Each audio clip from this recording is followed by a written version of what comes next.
Well, it's Summer League in Las Vegas now, but it's still Walt Lake City Summer League, if you know what I'm talking about. It's the Hoops Nerd Postgame Show.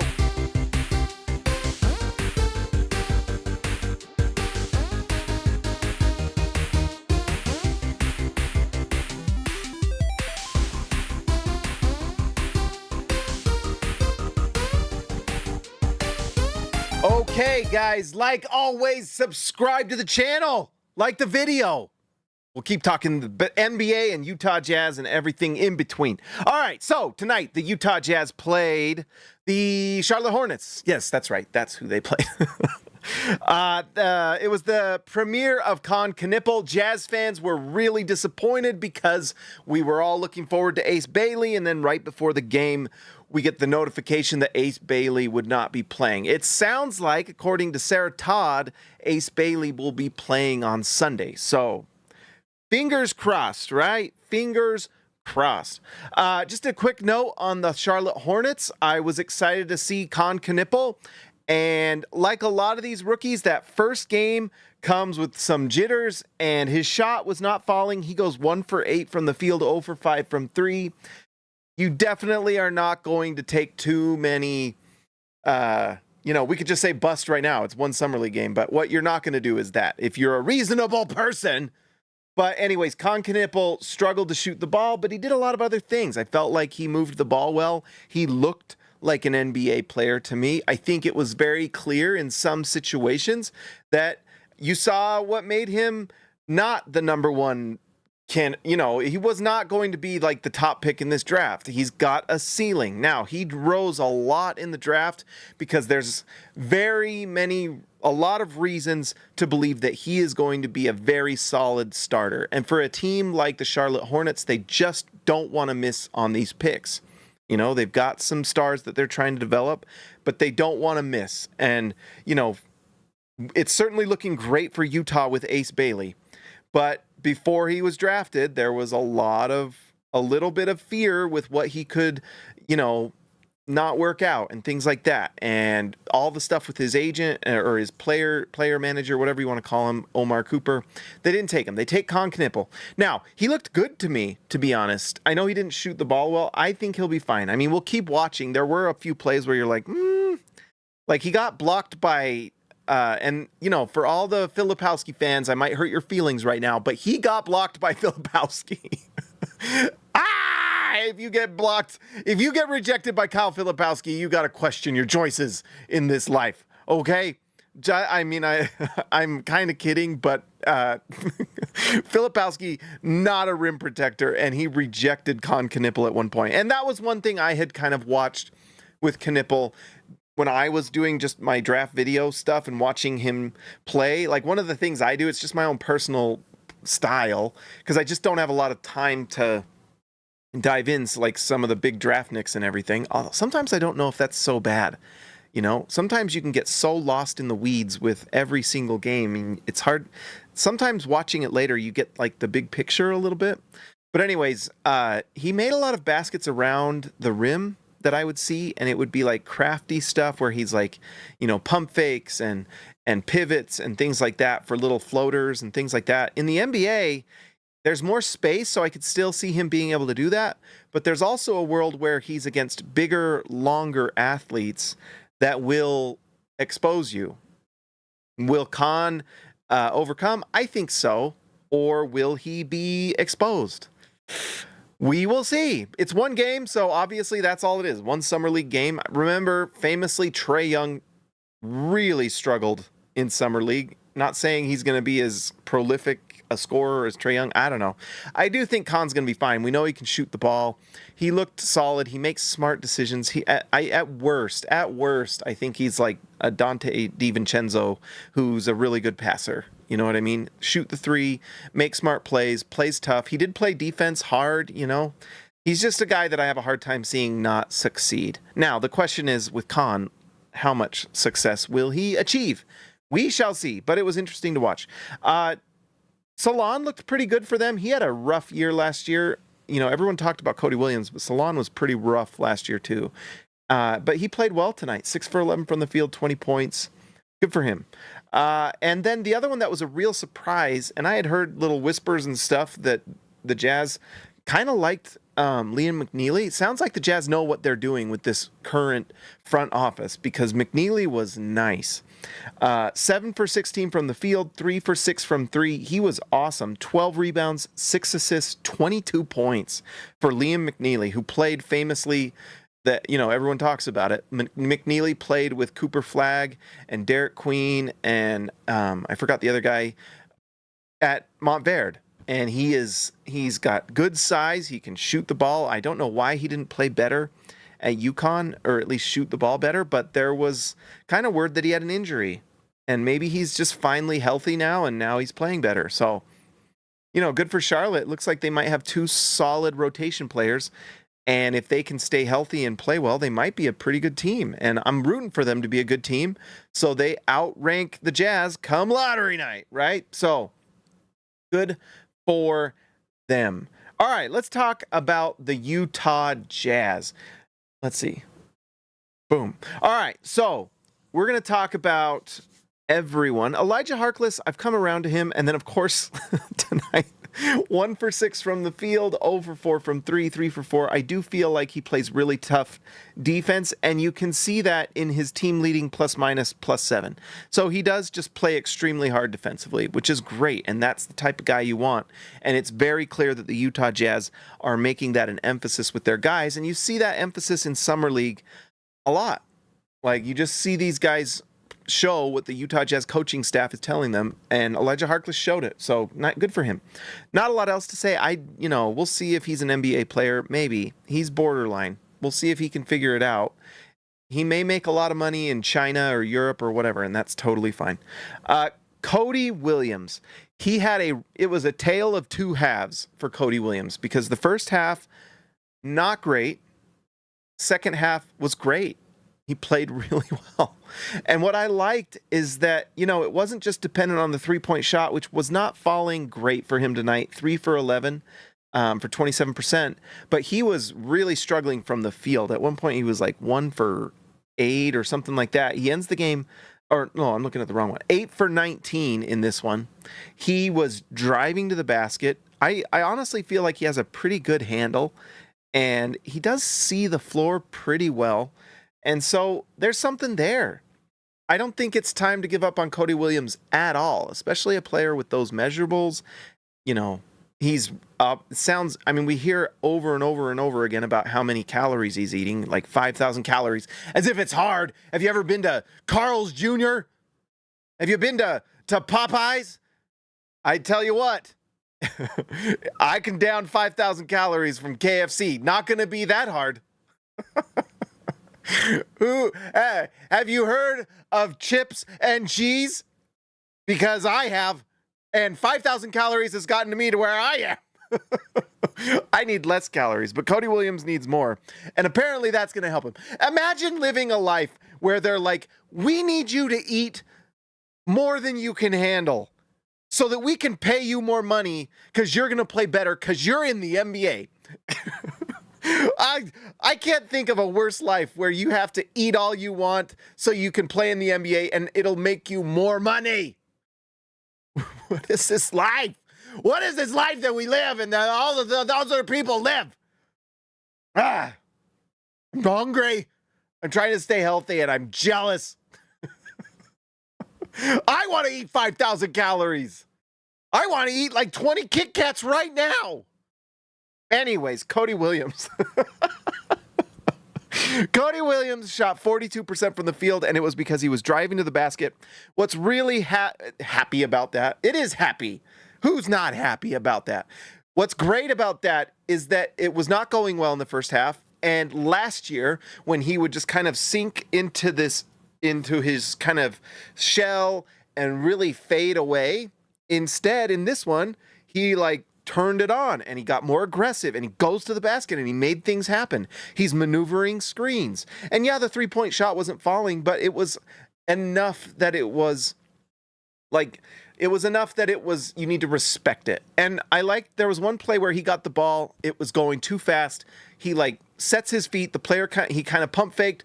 The player that was guarding him kind of does with that thing where they jump past him. He set his feet, knocked it down. There are things we're seeing from Cody Williams, and maybe it's hopeful thinking. It is hopeful thinking.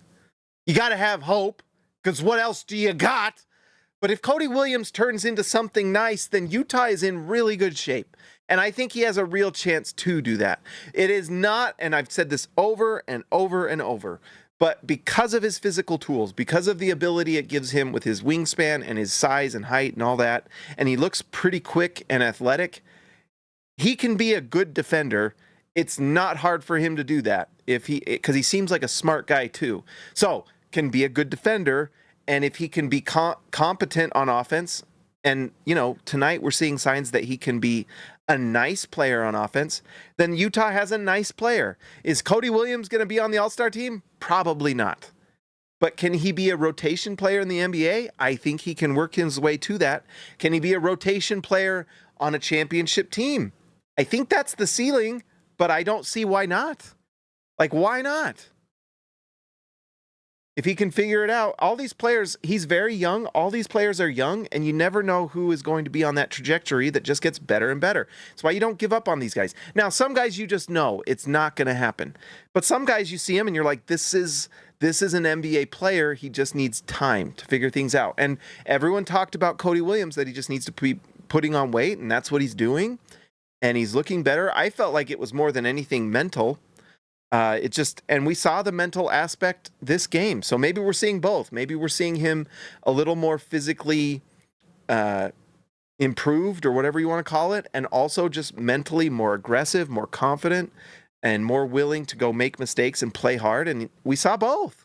So, and he's looked pretty solid in each of these summer league games, and it appears to be getting better. I would not be surprised if what we saw tonight, he just continues to build on it. That's what you're hoping.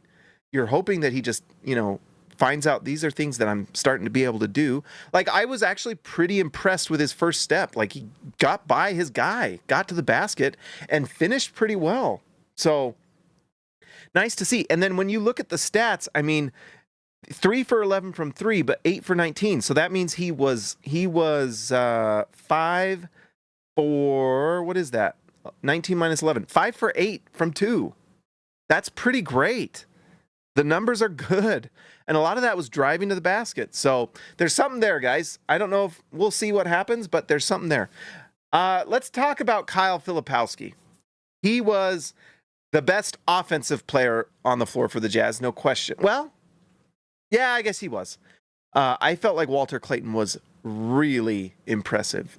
Filipowski, 29 minutes, 12 for 17 from the field, 3 for 7 from 3.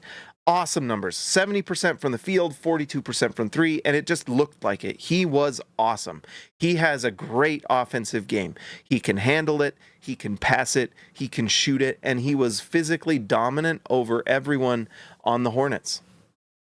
And I guess because the Hornets have basically traded all their centers to the Phoenix Suns, they didn't have anyone to guard him. Weirdly enough, the Suns have 2 Charlotte Hornets centers and drafted Common Malawach. I don't know what they're doing. They're trying to make our pick better, obviously. But Filipowski was great. And he, putting up those offensive numbers. The question for him, and they mentioned it on the broadcast, can he defend? We saw a few plays, saw a few things. Him near the basket's not good. But we did see him make some plays, outside of the paint. He kind of had that one deflection. He made some good just some deflections and things. He is a horrific rim protector. It is it's really rough. Really rough. But can he be just good enough? He's not a weak side shot blocker either. So it's we just got to forget about that. But can he be a strong, stout defender at the 4, kind of moving around from perimeter to inside, which you're going to need from your 4s here and there? Maybe. He looked a little better to me tonight. At least the effort was good. Can he put in as much effort on the defensive end as he is on the offensive end? Because the offensive game is great. If Filipowski can be at least respectable defensively, just Can you give us anything on defense? Then he becomes really nice. The three-point shot looks real. He had long stretches last season where it was going great. Shot the ball really well. By the way, thank you, Ace to the Place. And Ace to the Place over in the playback was great. And everyone who watched live on YouTube, thank you during the game. It was fun. It's fun to watch it with everyone. But anyways, that's the thing with Filipowski is we're seeing a very good offensive player. It's obviously going to be a little curtailed come regular season, but he showed these things during the regular season too. It's just terrible defense. So you can't be giving all this, positivity on the offensive end and then just be a complete negative. That's good English, by the way, what I just said. Completely negative on the defensive end when you can't be so lopsided. Can you give us something on the defensive end? Can you have something? And really, to me, it's just like more physical strength, more holding up. When you've got guys trying to back you down, you've got the leg strength, you've got the core strength to just hold up so that guys have to take tougher shots. If Filipowski can do that, great. Because what he does on offense really helps things out. And then, if he just gets strong enough, maybe there's some bench units where you can, if you're behind or something like that, put him at the center to just have a stretch five out there. It's not going to be good defensively, but, if he can be just relatively good. And, if you're on the floor with someone like a Taylor Hendricks, maybe you can have stretches like that. I don't know. But really good offensive game. He does a lot of things really well, and he takes a lot of good shots. He's around the basket, taking shots there, or he's taking threes. And if he's not, he's passing the ball or driving to the basket. He's very much a money ball player, which is great to see. No Ace Bailey in Vegas. He had some sort of hip flexor soreness or something like that, Steve. They're obviously being extremely careful, but it sounds like he's going to play on Sunday. So we are definitely going to be looking forward to that. Let's talk Walter Clayton Jr. It's interesting. Walter Clayton plays 27 minutes. He left because of a hamstring injury. What he said, I guess, post-game was that it wasn't too bad, but they were obviously being careful with him. 9:37. Anyways, they're being careful with, they're being careful with Mr. Walter Clayton. We got to get our Popeye powers here from the Mountain Dew. I am excited about Walter Clayton Jr. Walter Clayton Jr. goes 8 for 17 from the field, 4 for 10 from 3, 6 rebounds, 3 assists. Some of those rebounds were impressive, and only 2 turnovers. Exciting stuff. The turnovers thing is exciting because he's got a great handle. He doesn't turn it over. He's making great reads. He's looking like when he has the ball in his hands, he can run a pick and roll pretty darn well. Now, he's a shot first guy, but guess what? It's a good shot typically because he's a great shooter. Great shooter. He made some shots tonight that were just so good. And I guess the things that I had kind of critiqued him on before, he kind of proved me wrong, or at least showed that he could. I was worried, well, what is he looking like in the half court? Because we're seeing is how, electrifying he is and quick he is getting to the basket in transition and things like that, getting catch and shoot threes and so on. In this one, he was running pick and rolls. He was Chris Paul snake dribbling to the basket through the paint. He was just making good reads in the pick and roll. He is a nice player. And I don't know. People were trying to compare him to Jalen Brunson online. Maybe I get a little reticent to compare him to an all-NBA player, but if maybe I liked the broadcast comparison of Fred VanVleet, who hit some monster shots for Toronto to help them win a championship with Kawhi. He could be a perfect player to play off of a superstar. And if that's Ace Bailey, then great. And if Utah wins the lottery next draft, great. But honestly, so much to be excited about. He is a winner. He is tough. I'm not as worried about his defense as I honestly, I'm less worried about Walter Clayton's defense than I am about Kyle Filipowski. I'll say that. Like, he plays tough. He plays with his chest, right? And I love that. And he makes winning plays, and he makes just crazy, tough, good shots. He's taking shots off the run, off the roll. It's catch and shoot, it's pick and pop, it's all of it. He's got it all. And what we saw tonight is like he made smart plays. There was one play that I really liked where he got the ball, and he didn't actually shoot the ball quite as well in the first half. The Holtz Jazz team kind of struggled a little bit shooting the ball first half, but there was one play it's just a winning, confident, almost like a veteran player. And maybe that makes sense. He's a 4-year college player that won a championship with Florida behind him. But he he got an open kind of pull-up opportunity. It was pretty deep. He was, 5 feet behind the three-point line. You saw him kind of think about it. Didn't take the shot. Instead, he drives to the basket with that nice handle, gets past the defender, takes kind of a free throw line, 8-foot floater, and just put it in the basket. He's got great touch. And when you combine that competitiveness, the toughness, the high basketball IQ, and you put that with a guy that has a great handle, shoots the ball well, looking very 3-level scorer, and if he's improving as a playmaker too, I mean, he had 6 rebounds. He's a pretty good athlete. What's not to like? Where's the downside? I guess the only downside is the size. But if Utah fills their whole team, and I talked about a potential Kuminga thing. Who cares? Whatever. It's an idea, guys. But anyways, if you fill the team with high-level, long, athletic defenders, from 2 through 5, and each of them is switchable, and you have someone like Walter Clayton who plays tough, like Fred VanVleet's a good defender. That's why I'm hopeful that that's the comp, because Fred VanVleet plays with his chest, plays really tough, defends, but then also hits really good shots. That's a great formula. So I think Walter Clayton is showing us some really nice things. He's just getting better and better. And and I have to say, I really liked Collier tonight in certain situations.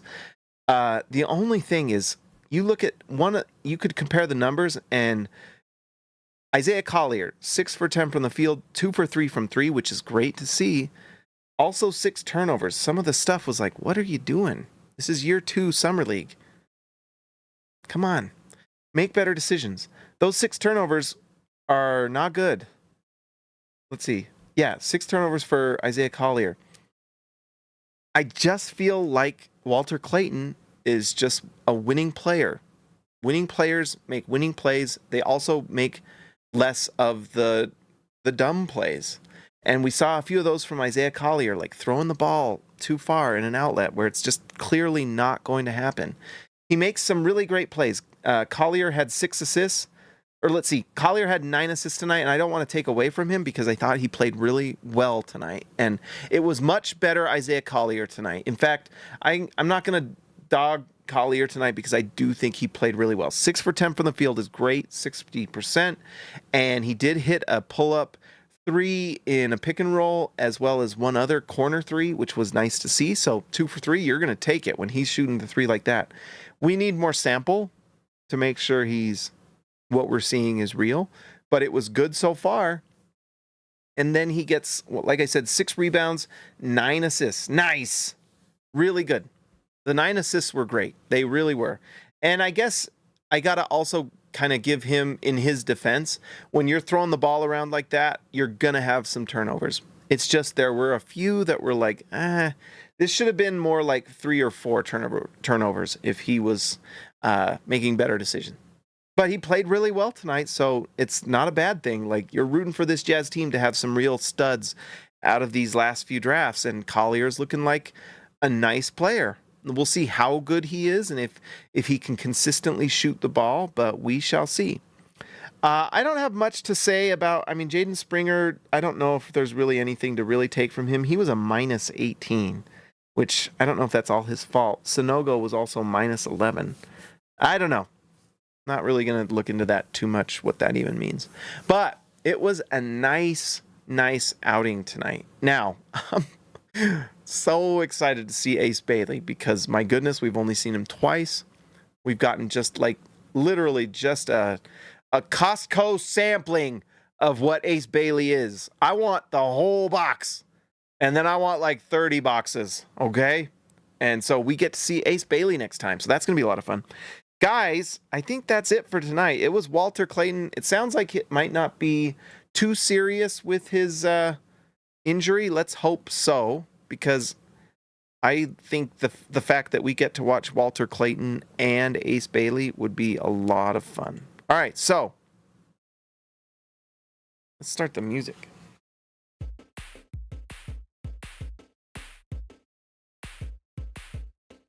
Is that playing for you guys?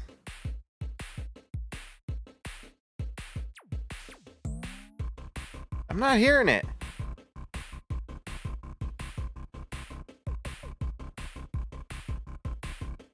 I don't hear it.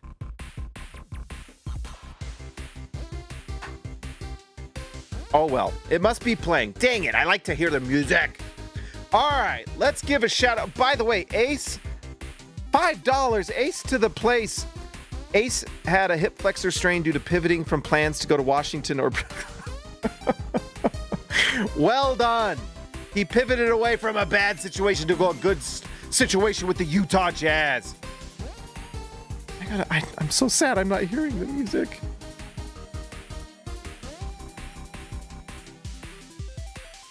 I'm sorry, guys. I like to hear it. Oh, no.